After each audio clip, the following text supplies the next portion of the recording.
एक सूत्रीय मांग को लेकर बस्तर से 15 दिन तक की पैदल यात्रा कर रायपुर के तूता धरना स्थल में पहुंचे ये कर्मचारी पिछले कई समय से, पिछले 1.5 महीने से सरकार से सिर्फ एक मांग पर अड़े हुए हैं, एक सूत्रीय मांग नियमितीकरण।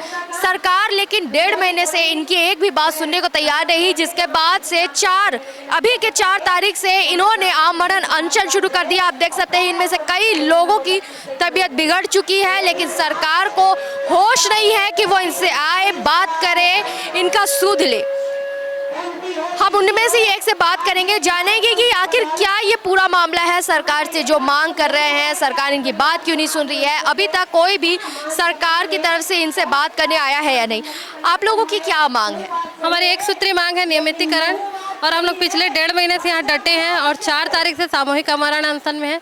इससे पहले हम लोग क्रमिक आमरण अनशन में थे, लेकिन अब तक कोई भी जिम्मेदार अधिकारी हम लोग से बातचीत भी करना गवारा नहीं किया है। और कल हमारे 2 भाइयों की हालत बहुत ज़्यादा ख़राब हो गई, बेहोशी की हालत में शाम को उनको अभनपुर हॉस्पिटल, हम लोग क्या कहते हैं हॉस्टल में जो बच्चे रहते हैं उनकी साफ़ सफाई, खाना बनाना, उनको डॉक्टर के पास ले जाना, उनकी भर्ती करना, अगर पेरेंट्स आते हैं तो पेरेंट्स से उनके बारे में फीडबैक देना। एक जितना एक पेरेंट्स करते हैं ना मैडम रेजिडेंटल हॉस्टल में और आश्रम में, उतना काम हम सारे लोग करते हैं। हम लोग की नियुक्ति सीधी भर्ती हुई थी बस्तर 5वीं अनुसूची की विशेष भर्ती के तहत, और ये भर्ती सिर्फ बस्तर जिला में हुई थी और पिछले 10 साल से हम लोग कार्यरत हैं और ये हमारा 11वां साल पूरा होने को आया।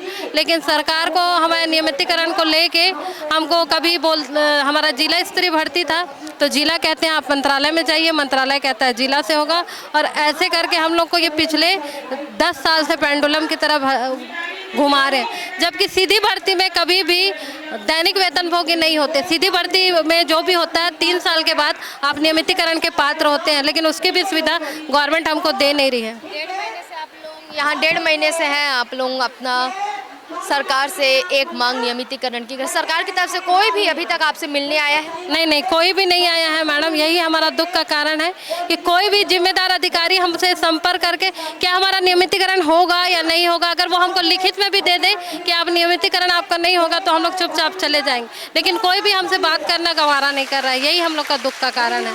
और क्या प्रोसेस है क्या नहीं, हमको कोई कुछ भी नहीं बताया जा रहा है, जबकि हम लोग अलग अलग जनप्रतिनिधि प्रशासकीय अधिकारियों से मिलने जा चुके हैं।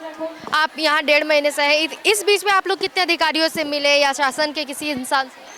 हम लोग अपने आयुक्त से और क्या कहते हैं जितेंद्र करके हैं अपर संचालक, उनसे मिले और अलग अलग जनप्रतिनिधि से मिले, लेकिन सबका कहना है कि कमेटी गठित होगी, उसके बाद होगा आप लोग का जितने भी अनियमित कर्मचारी हैं उनकी मांग पर विचार चल रहा है।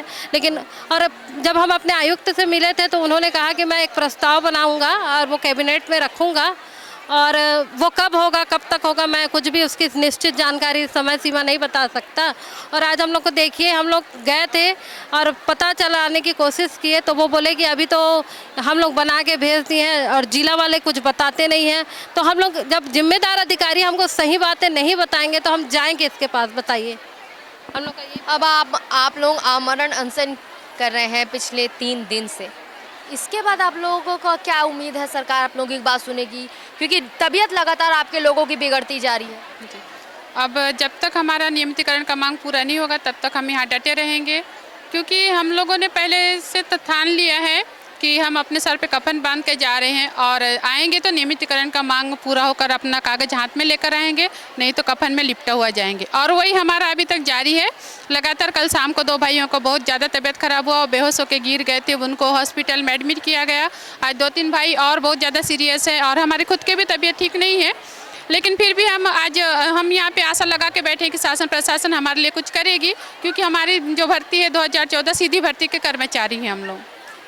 आमरण अनशन कर रहे हैं, अगर सरकार आप लोगों की बात सुने नहीं आई तो आप लोगों को पता है इसका नतीजा क्या हो? नहीं, सरकार अपना इज्जत बचाने चाहती है तो आए, हम लोग तो सर पे कफन बांध के बैठे हैं। लगातार हमारे भाइयों का तबीयत खराब होते जा रहा है। आज भी 3 भाइयों का तबीयत बहुत ख़राब है, पता नहीं आज शाम तक वो उनकी हालत क्या हो सकती है मुझे नहीं पता, लेकिन मेरे भाइयों का तबीयत देख के ना मुझे बहुत इमोशनल लग रहा है। कोई भी सरकार इतनी निर्दयी कैसे हो सकती है मुझे समझ में नहीं आ रहा है। लगातार हम लोग इससे पहले 16 जुलाई से हम लोग आमरण अनशन पे बैठे हैं, क्रमिक आमरण अनशन कर रहे थे। उसके बाद 4 अगस्त से हमारे संघ के जितने भी भाई बहन हैं सब लोग आमरण अनशन में बैठे हैं। या तो सरकार हमारी बात सुने, कोई जिम्मेदार अधिकारी हमको यहाँ पे आके चर्चा करे, या फिर हमारी जान लेके अगर मानती है सरकार तो हम अपनी जान देने के लिए तैयार हैं। एक सूत्रीय मांग है हमारा नियमितीकरण, उसी मांग को लेकर हम लोग यहाँ पे बैठे हैं। जब तक कोई जिम्मेदार अधिकारी ना आता है, कोई चर्चा तो करे मैम, कोई पहल तो करे आके अधिकारी, आप लोगों का होगा या नहीं होगा, कम से कम उतना भी तो बता सकती है सरकार। कौन सा अपना दोष को छुपाना चाहती है सरकार की, यहाँ आके अपना मुंह दिखाना नहीं चाहते हैं हमारे जिम्मेदार अधिकारी जो भी हैं। आयुक्त सर के पास गए थे हमारे प्रतिनिधि मंडल। कल हमारे संघ के सबसे वरिष्ठ रामनाथ कौशिक जी हमारे बस्तर से आते हैं, मंत्री बने अभी केदार कश्यप जी, उनसे मिलने गए थे। बस्तर से आए हैं बोल के एक शब्द बात तक करना उचित नहीं समझा। क्या इसीलिए हम लोग चुने हैं ऐसे प्रतिनिधियों को बस्तर से? बस्तर का विकास ऐसे करते हैं हमारे जनप्रतिनिधि। कल गए थे केदार कश्यप को मिलने, एक शब्द बात करना उचित तक नहीं समझा। मेरे बस्तर से आए हैं बोल के कम से कम बात तो सुनना चाहिए था ना उनको। ऐसे हमारे जनप्रतिनिधि जिनको हम लोग चुने हैं बस्तर का विकास करने के लिए। और यहाँ हमारे आयुक्त महोदय, बड़े बड़े जितने भी हमारे विभागीय अधिकारी हैं, कोई भी यहाँ सुध लेने को तैयार नहीं है। और मेरे भाइयों का तबीयत लगातार ख़राब होते जा रहा है। संज्ञान ले शासन, मैं तो यहाँ अंतिम सांस तक बैठे रहूँगा। या तो मेरी जान जाएगी या फिर कोई शासन का अधिकारी आके हमको आश्वासन देगा कि आप लोगों का काम कर रहे हैं या नहीं कर रहे हैं, तब तक बैठे रहेंगे चाहे मेरी जान चले जाए।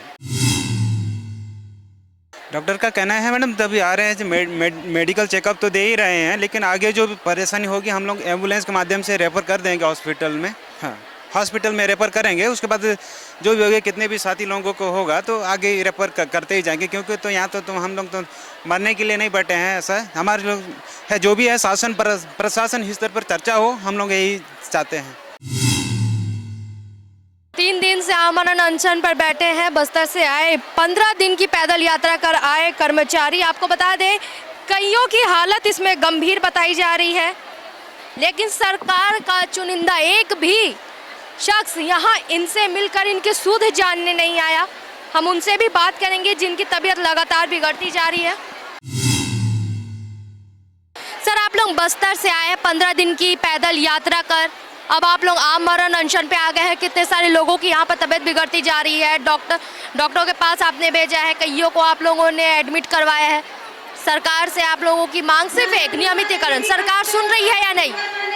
जी, हम लोग तबीयत तो मेरा ही बिगड़ गया है, हाथ पैर में पूरा खींचा हो रहा है, लेकिन हम लोग। आपकी तबीयत इतनी खराब है, आपने खाना पीना खाया है या नहीं? नहीं, 4 दिन हो गया हम लोग एक बूंद पानी तक नहीं पिए हैं। सर, ऐसे में आप लोगों को पता है आपकी जान पर बात बनाएगी। अगर सरकार आपकी बात नहीं सुनती है तो फिर आप क्या करेंगे? लेकिन हम लोग तो हक की लड़ाई है मैम, इसीलिए हम लोग डटे हैं, हम लोग का मांग पूरा हो जाए इसीलिए।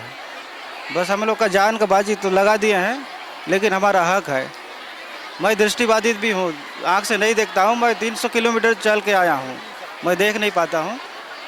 सर, आपको दिखाई भी नहीं देता है, फिर भी आप आमरण अनशन पर बैठे हैं। उसके बावजूद सरकार का कोई भी चुनिंदा इंसान आप लोगों से आकर मिलने के सूद तक नहीं रख रहा है कि आप लोगों की तबीयत सही है या नहीं।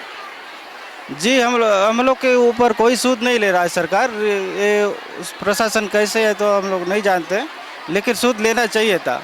आपको बता दें भैया जी को दिखाई भी नहीं देता है, उसके बावजूद भैया बैठे हुए हैं पिछले 4 दिन से आमरण अनशन पर। उससे पहले इन लोग 1.5 महीने से ये सभी के सब यहाँ पर हड़ताल में बैठे हैं, लेकिन सरकार इनसे मिलने के लिए उनके पास समय नहीं है।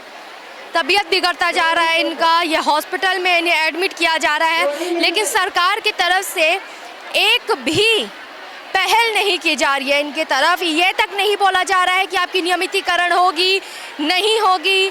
कितनों की तबीयत खराब है, किसी से भी हॉस्पिटल में जाकर सरकार को मिलने तक का भी समय नहीं है। ऐसे में इनका क्या होगा? एक बार भी सरकार के पास ये सोचने का समय मिलेगा सरकार को या नहीं मिलेगा, जानना चाहेंगे।